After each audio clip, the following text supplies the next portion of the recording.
탈무드에 이런 이야기가 있어요. 어떤 아버지가 아들에게 심부름을 시켰습니다. 어떤 심부름을 시켰느냐 하면 이웃집에 가서 낫을 좀 빌려와라. 우리 집에 낫이 지금 없는가 봐요. 낫을 좀 빌려와라. 이렇게 했어요. 그래서 아들이 이웃집에 낫을 빌리러 갔습니다. 근데 아들이 낫을 빌리러 갔는데 낫을 빌려오지 못하고 빈손으로 돌아왔어요. 그래서 왜 빈손으로 왔냐 물어보니까 그 집에서 낫을 빌려줄 수가 없다고 해서 못 빌려왔습니다. 이렇게 이야기를 해요. 근데 시간이 좀 지났습니다. 근데 시간이 좀 지난 날 어느 날 그 이웃집이 자기의 집으로 낫을 빌리러 왔습니다. 낫을 빌리러 왔어요. 그럼 여러분 어떻게 하겠습니까? 지난번에 빌리러 갔을 때는 안 빌려줬어요. 근데 그 집이 다시 빌리러 왔어요. 그래 아들이 아버지한테 아버지 어떻게 할까요? 물어보니까 아버지는 낫을 빌려줘라. 빌려줘라. 그렇게 이야기하니까 아들이 기분이 나쁜 겁니다. 아버지 저 사람은 지난번에 우리가 빌리러 갔을 때 안 빌려줬는데 왜 빌려주라고 이야기합니까? 그러니까 아버지가 이렇게 이야기했습니다. 만약에 당신이 안 빌려주었기 때문에 나도 빌려줄 수 없다. 이렇게 말하면 이것은 복수하는 것이다. 복수하는 거다. 근데 두 번째로 당신은 안 빌려주었지만 그럼에도 불구하고 나는 빌려줄게. 이렇게 말을 하면서 빌려준다고 하면 그것은 그 사람을 증오하는 거다. 그리고 한 가지 더는 거절당했다라고 하는 것을 다 잊어버리고 당신이 그저 낫을 필요로 하니까 지금 낫이 필요하니까 내가 낫을 빌려주겠습니다. 이렇게 하면서 빌려주면 그것이 긍휼이다. 이런 이야기가 있다 그래요. 여러분 같으면 이 세 가지 중에서 무엇을 선택하겠습니까? 아마도 어떤 사람들은 복수하는 마음으로 사는 사람도 있고 어떤 사람은 증오하는 마음을 가지고 살기도 하고 또 마지막으로 긍휼히 여기는 마음을 가지고 살아가는 사람들도 있을 겁니다. 그런데 보통은 그렇죠. 복수하는 마음이나 증오하는 마음들이 보통 사람들의 마음속에 있는 마음입니다. 그렇지만 반대로 긍휼히 여기는 그 세 번째 마음은 바로 예수님의 마음이고 우리 하나님의 마음인 줄로 믿습니다. 그렇기 때문에 보통 사람들은 복수와 증오로 살아간다고 하지만 저와 여러분들은 예수님을 믿고 구원받아서 예수님의 성품을 닮아가려고 하는 성도들이지 않습니까? 그렇기 때문에 복수나 증오의 마음보다는 주님의 마음을 닮아 긍휼히 여기는 마음을 품고 살아가는 여러분들이 되시기를 주님의 이름으로 축원합니다. 근데 사실은 그렇죠. 아쉽게도 이 시대를 살아가는 많은 사람들은 긍휼을 잘 베풀지를 못해요. 오히려 복수와 증오심으로 살아가는 것이 사람들의 마음이지요. 그 이유가 뭘까요? 왜 그럴까라고 생각해 보니까 그 중에 이유 하나가 이런 건가 있는 것 같아요. 요즘 살고 있는 우리 사회는 경쟁 사회입니다. 경쟁도 그냥 경쟁이 아니라 무한 경쟁 시대를 살아가고 있는 것이 우리들입니다. 그래서 많은 사람들은 이렇게 생각해요. 나는 잘 되고 당신은 잘 안 되어야 된다.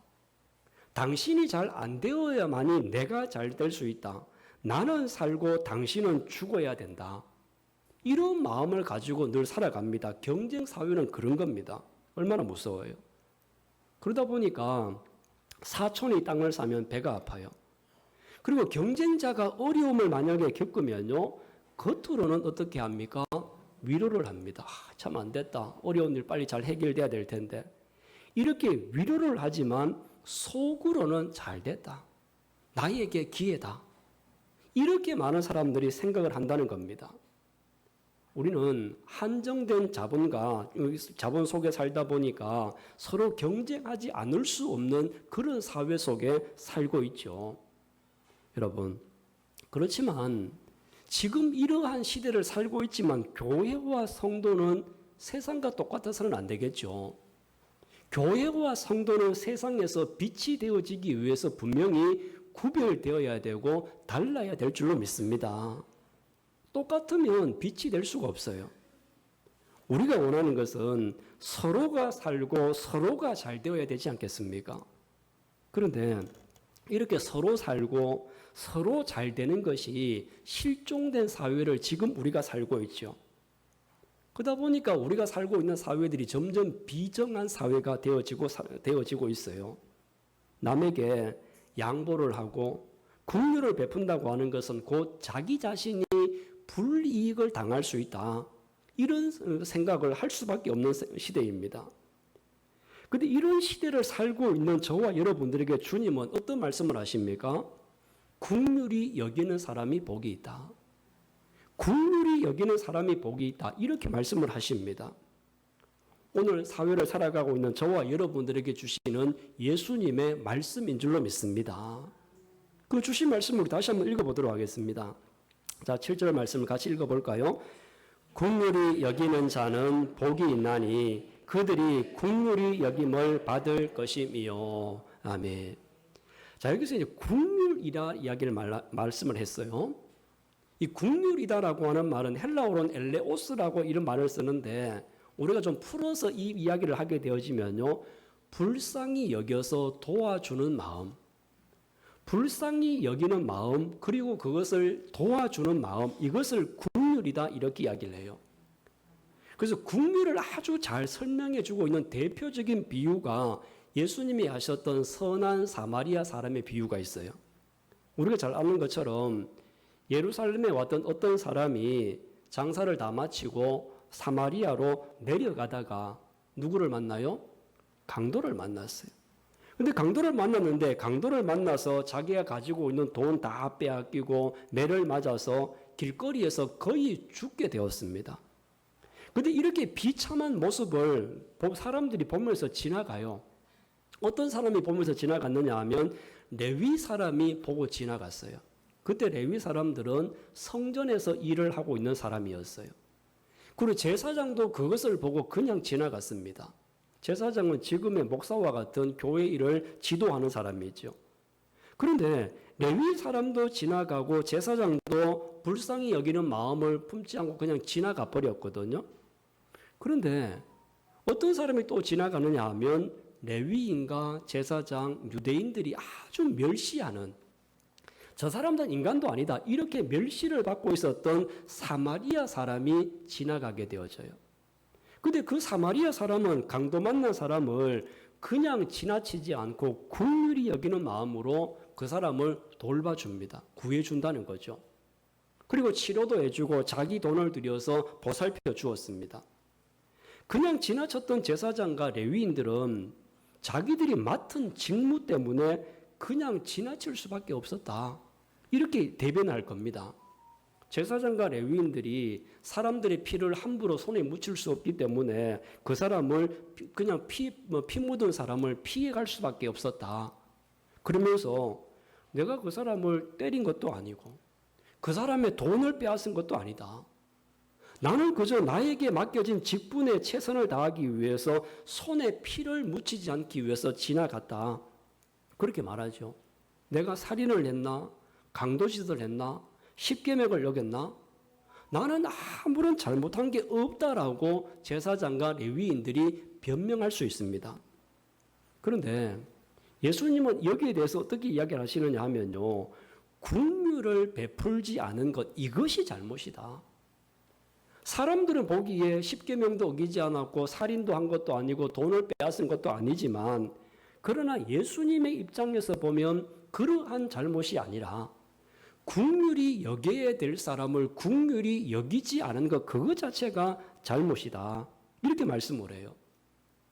이 비유를 윌리엄 버클레이가라는 사람이 이런 이야기를 했어요. 예수님이 말씀하시는 죄의 개념은 율법과는 다르다. 율법과 달라. 제사장이 간음한 것도 아니고 살인한 것도 아니고, 그러나 긍휼을 베풀어야 될 상황에 긍휼을 베풀지 않았다는 것, 이것을 예수님이 지적하신 것이다. 이 비유에 대해서 이렇게 이야기를 했어요. 여러분, 예수님을 닮아간다는 것은 긍휼을 베풀어야 될 때 주저하지 않고 긍휼을 베푸는 것이 성도로서 당연한 것인 줄로 믿습니다. 그러면 여러분, 이 긍휼이 어떤 사람들에게 필요할까요? 어떤 사람들에게 국률이 필요하느냐 하면 국률이 필요한 어떤 특정한 사람이 있는 것이 아니에요. 국률은 모든 사람들에게 필요한 겁니다. 우리가 국률이라고 이야기할 때 어려움에 처한 사람, 불쌍한 사람, 이러한 사람이 국률이 필요하다라고 오해할 수는 있지만 이 세상을 살아가는 모든 사람들은 하나님의 국률도 필요하고 사람의 국률도 필요하고 모든 사람들이 필요로 하는 것이 국률입니다. 믿음이 좋은 사람도 하나님의 국률이 필요하고요. 믿음이 없는 사람도 하나님의 국률이 필요하고 이웃들의 국률이 필요하다는 것입니다. 목사인 저도 마찬가지예요. 목사인 저도 국률이 필요한 사람입니다. 하나님의 국률도 필요하고요. 또 성도가 되시는 여러분들의 국률도 필요합니다. 왜냐하면 목사는 슈퍼맨이 아닙니다. 목사는 여러분과 똑같은 사람이지만 하나님의 사명을 받아서 그저 목사의 직분을 감당하고 있는 하나의 인간일 뿐이기 때문입니다. 그렇기 때문에 목사도 국률이 필요한 연약한 인간이잖아요. 그럼 목사도 국률이 필요하고 장로도 필요하고 권사, 성도 모두가 다 국률이 여겨야 되는 것은 필요한 일이라고 하는 것을 말씀하는 거죠. 우리 모두는 나 자신뿐만 아니라 여러분 모두 또 내 주위에 있는 모든 사람들은 국률이 필요한 사람이다라고 하는 것을 기억할 수 있기를 바랍니다. 그러면 우리가 이 국률을 베풀 때 어떤 태도를 가져야 될까요? 국률을 베푸는 태도가 중요하겠죠? 앞에서 제가 말씀을 드렸던 것처럼 이 국률이라고 하는 것은 불쌍히 여겨서 도와주는 것, 이렇게 이제 해석을 할 수 있다고 그랬어요. 근데 불쌍히 여겨 도와준다라고 하는 말은 두 가지 내용이 포함되어져 있지 않습니까? 하나는 불쌍히 여긴다라고 하는 것. 두 번째는 뭐예요? 돌보아 준다고 하는 것. 두 가지예요. 그래, 불쌍히 여긴다라고 하는 것은 마음이지 않습니까? 불쌍히 여기는 마음. 그리고 돌보아 준다라고 하는 것은 뭡니까? 구체적인 행동입니다. 이렇기 때문에 국률이라고 하는 것은 마음과 행동 이 두 가지가 동시에 같이 일어나야만이 올바른 국률이 이루어질 수 있다는 거죠. 여러분 마음속에 국률이 여기는 마음만 있다. 마음만 있고 행동이 없으면 이건 참된 국률이라고 이야기할 수가 없어요. 반대로 행동은 하는데 마음이 담기지 않는다라고 하면 이것은 국률이 아니라 위선입니다. 위선이 뭔지를 알죠. 바로 그렇기 때문에 마음과 행동이라고 하는 것이 함께 담겨져 있어야만이 참된 국률이 되어질 수 있다. 이렇게 말하는 겁니다. 그런데 사람들은 국률이 여기는 마음은 있는데 이것이 행동으로 옮겨지지 않을 때가 많지 않습니까? 마음에만 있으면 여러분 열매가 없어요. 아무리 마음속에 많이 품고 있다 할지라도 그 마음 한속에 있다라고 하면요 열매가 맺어지질 않아요. 그러나 국률의 열매가 맺어지기 위해서는 마음속에 있는 것이 행동으로 옮겨질 때 열매가 맺어지는 축복이 일어나게 될 줄로 믿습니다. 여러분들도 국률이 여기는 마음을 가지고만 있는 것이 아니라 그것을 행동으로 보여주십시오. 그럴 때 온전한 국률이 이루어진다는 것을 믿으시기를 바랍니다. 유명한 신학자였던 헨리 나우엔이 그런 이야기를 했어요. 국률이라고 하는 책을 썼는데 이분이 거기에서 국률을 이렇게 정의를 했습니다. 국률은 높은 곳에서 낮은 곳에 있는 사람에게 손을 내미는 것이다. 오히려 국률은 직접 그들에게 다가가서 함께 자리하는 것이다. 한마디로 말하면 국률은 저 위에서 손만 내미는 것이 아닌 상대방에게로 다가가는 것이 국률이다. 여러분, 이렇게 높은 곳에서 낮은 자리로 내려와서 직접 함께 하는 것이 국률이라고 이야기했는데 이러한 모습을 그대로 보여주신 분이 있습니다. 누구죠? 예수님이시죠. 예수님은 높은 자리를 버려두시고 우리 인간의 자리로 낮은 자리로 내려오셔서 우리에게 손을 내미시고 국률을 베푸셨던 분이었어요. 예수님은 우리들을 보고 올라오라고 요구하시는 대신에 예수님께서 직접 내려오셨어요.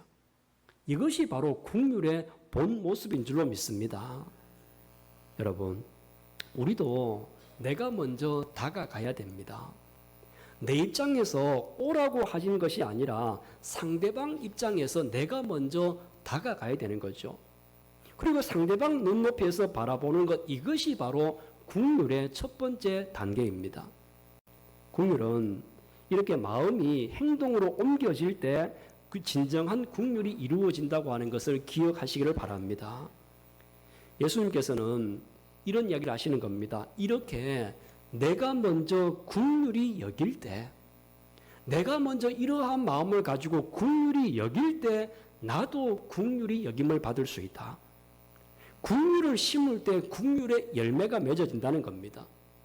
바로 심는 대로 거두는 법칙이 그대로 적용이 되는 거죠. 야고보는 그런 이야기를 했습니다.